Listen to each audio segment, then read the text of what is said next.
Hello and welcome to another episode of Newsround for EPL Index.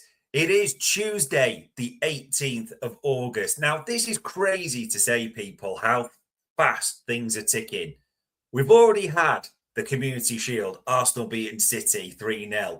It is now 2 weeks until the transfer window slams shut. Tuesday, the 1st of September, 11 p.m. But it's also crazy to say, 3 days until that Premier League season kicks off, isn't it? This weekend is nearly upon us, literally. Just in case you forgot, some fascinating fixtures. The champions, both of them go at it. The champions of the Premier League and the champions of the Championship. Arsenal Coventry is Friday night. You've got Hull newly promoted, and then millions and millions of signings with an exciting chairman against Manchester United, Everton Palace, Ipswich Sunderland, Forest Leeds, and a later kickoff of Brentford Spurs on the Saturday. Super Sunday, you could argue. Woof. Brighton, Villa at 2. City Bournemouth at 2. And then Newcastle, Liverpool, 4:30, finalised by a London derby on Monday night. Fulham against Chelsea. It is literally crazy how fast this has come upon us, which kind of makes you think a little bit in the context of this window, people. Why hasn't stuff moved along a little bit quicker? We've had the flurry, and I mean a flurry of activity. Spurs fans, you were loving the start of the window, weren't you? And everything that was happening when Tonali, Fernandez, Robertson, all these players arrived, some for free, some for a fortune.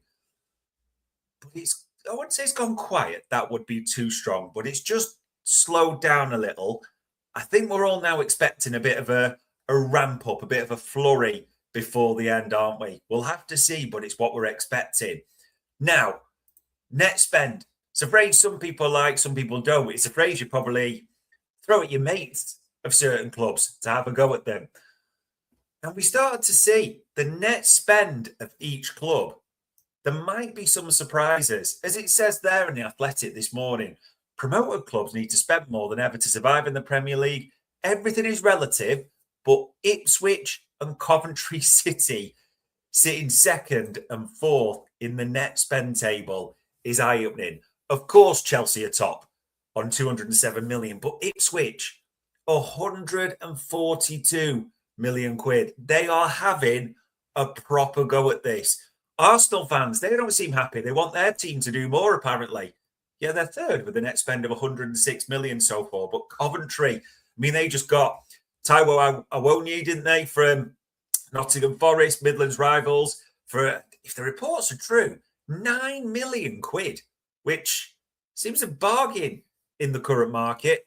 But they've spent 101 million. Carl Rushworth probably being a loan made permanent, I was going to say, rather than a new signing, as it were. But Ipswich Maeda there, yeah, the new boys are having a right go this year.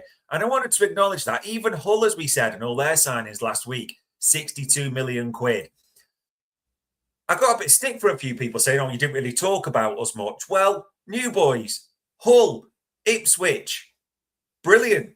Coventry, brilliant as well. I like this. I am sick and tired of when we've had those Norwich, West Brom promotions, and they spend fuck all and bounce down straight away. And you know who they're going to, because you know the squad's not good enough. This does not guarantee those three stay up. But they're making a proper fist of it this year. So fair play to the newly promoted boys, which does make you think who could be sucked in if they're having such a go. Predictions are going to be coming soon enough, aren't they? But we've had, is it football, the Community Shield? I still try not to call it the Charity Shield, in all honesty. That sort of rolls off the tongue naturally. People have made a lot of this. On the day, Arsenal were a lot better than City. 3-0 was a fair result, without doubt. But there's a big focus on City now, isn't there? And Enzo Maresca. As Sam Lee in The Athletic says there, they've entrusted Maresca with continuing Pep's work, and they entered the summer with the full intention of backing him in the transfer market. But with a fortnight left in the window, there's still a sense that things have not gone to plan so far. And of course, the 3-0 loss to Arsenal's going to raise questions. Now, whatever anyone says, it is still a pre-season friendly. But, well, also let me add, City are behind or were behind Arsenal in their preparation. So that comes into the mix as well. But you do wonder about Manchester City. A Manchester City side without Pep. There's still question marks around Maresca. Is he really qualified to take that role? But he's in there. But everything at City at the moment in time, I get why the focus is on exits. Some mean more than others. I mean, we got this from Romano, didn't we, not that long ago? Tijani Reinders on his way to Saudi Arabia with his family as he's set to complete Al Qadisa move. 61 million euros. That's good business for a guy that, say, wasn't wanted under Pep, but didn't play regularly under Pep. Good business for a guy that, for whatever reason, doesn't sound like he's going to fit Enzo Maresca's style. And Stephen there saying, how are you doing tonight? I am doing well, Stephen. The sun is shining, and I'm excited for the start of the Premier League season. No two ways about it. So City fans, you're probably quite, yeah, that's the right thing. That's a good thing, of course, that Reinders is departing for that type of money. We can strengthen. Might want to close your eyes for this one. We've seen Rodri. He is in Barcelona. I don't know if it's actually been rubber stamped, but it's going to any minute, isn't he? There he is in front of their badge. And as he said, he signed his deal with 2030, according to Fabrizio Romano. I am so, so happy. It's a dream. It's not a dream for City. I also don't think it's a dream for the Premier League, in all honesty. Rodri's had injury problems in the last few seasons. His age, he might be on the downturn. But this is a Ballon d'Or winner. This is still one of the best players in the world, as the World Cup showed. This is still one of the biggest names, or was, sorry, one of the biggest names easily in the Premier League. So, in a wider Premier League sense, is it always good news when top players move to La Liga? Just wonder. You don't know for definite, of course, but we've gone past that history of Real and Barca nicking all the top players from the Premier League. Well, they got one here, so that'll raise questions. And we even know his shirt number, 16, which means a lot to him. And Ferman Lopez, who used to be the 16, said, Rodri will give us a lot of quality. It's a fantastic signing. I've actually asked for number 7. I always liked it. I'm a little bit sad to leave number 16, but it will be in good hands. Yeah. A star leaves the Premier League, which is never a good thing. Maybe as, ladies and gents, and City fans, seems to have been going on forever. But as came out yesterday evening, Manchester City hope to finalise the £85 million transfer for 18-year-old Ayyoub Bouaddi in the next few days. Completely different player, it's important to say. Rodri, you think of his CV where he's been in the World Cup terms. Bouaddi also was star of the World Cup, but very more, I would say, physical style player. Yes, probably strong in the air as well. And of course, 18. You're a bit unsure. Coming from Ligue 1, from Lille, yes, you can argue he's played Champions League. And yes, he's played some serious football on big stages for a player that young, but you're never quite sure. You also wonder how City's midfield going to look if he's come in. It's gone from that sort of the mix of Bernardo, Rodri and Cherki in there to now looking like Elliot Anderson, Bouaddi, and maybe a bit unsure for definite who the third one might be, because I think City is still looking. It is a different style. It is a different manager, or head coach, as I should say, to get the term right. Yeah, there are going to be a lot of eyes on City. Also, you see reports, they're still in the lookout for a right-back, aren't they? Matheus Nunes. Oh, can we say he filled in, City fans, after playing so long at right-back? But he isn't a natural right-back, it's fair to say. So will they do big business before the window shuts? Now, the champions themselves, I mean, they look good on the weekend, didn't they? A 3-0 victory. And it is pre-season still. It's a friendly, so you can't get carried away. But it's clear they're looking in the attacking sense. Not only that, but Sasha Taglieri responded to that. He'd actually tweeted that on the 12th of July, Mikel Arteta considers Kenan Yildiz a dream target. There's nothing advanced with the World Cup ongoing, but Arsenal wants to sign a key player at the left winger position and has a plan for the Turkish international. And funnily enough, today, good old Twitter, he put the eyes emoji on it with the tick and the Arsenal colours, which of course prompts something. But also, as Gunnerblog wrote in The Athletic this morning, Arsenal would like to augment their attack.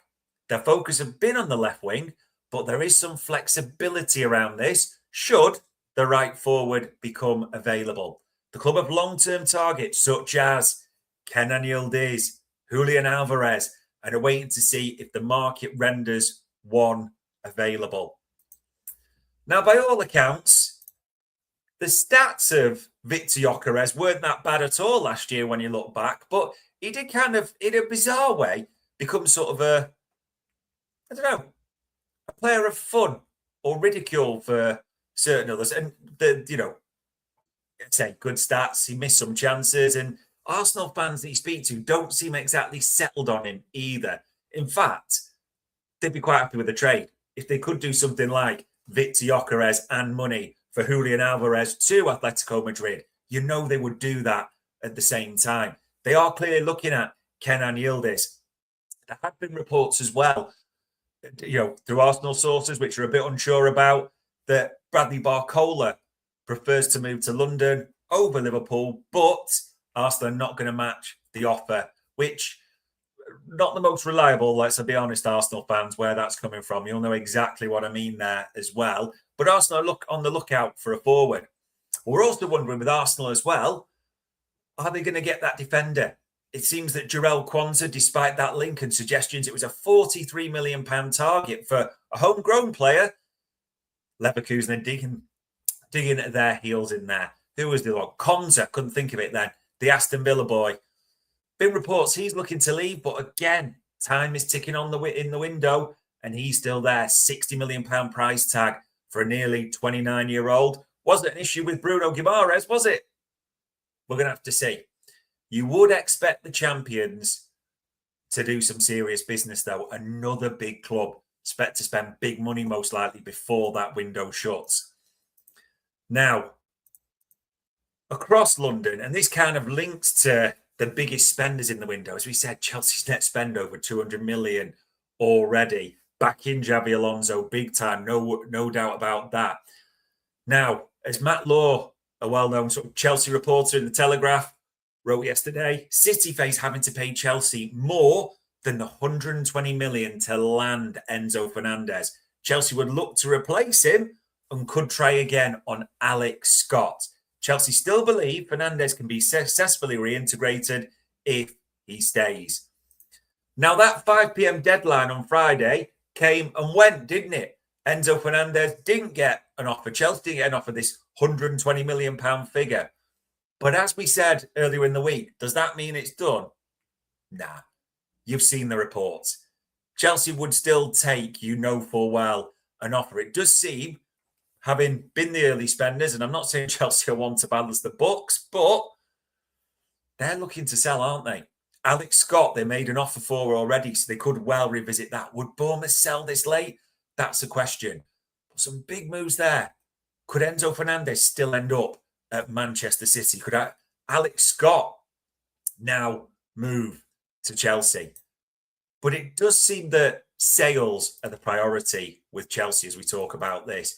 Because the Athletic had, and Simon Johnson there, looking at players that could be leaving. I mean, this still blows my mind. Winger Pedro Neto has interest, but it will cost around 100 million to acquire him. Nicholas Jackson, who's wanted by Aston Villa amongst a few teams, has a 65 million price tag. Spurs have been mentioned as well as Newcastle. Chelsea want over 50 million for Liam Delap. Como, couple of Premier League clubs are keen, as it says, albeit it remains to be seen whether they're prepared to pay that price. The fee for Mark Gui has been set at 25 million, but a move is not imminent. When you look at, what do they call them? Depth charts. Chelsea have got a ruck of players. In fact, you probably suspect if you could get true serum into Xabi Alonso, I'm not sure he even needs to go that strong. He'd say, yeah, we've got too many. We need to ship on a few. I want to work with certain players. He's probably still got ideas of who he wants to ship out and bring in. But Neto, Jackson, Delap, remember Tosin wasn't in the squad at the weekend either, was he, for Chelsea? So they're clearly looking at exits before anything happens.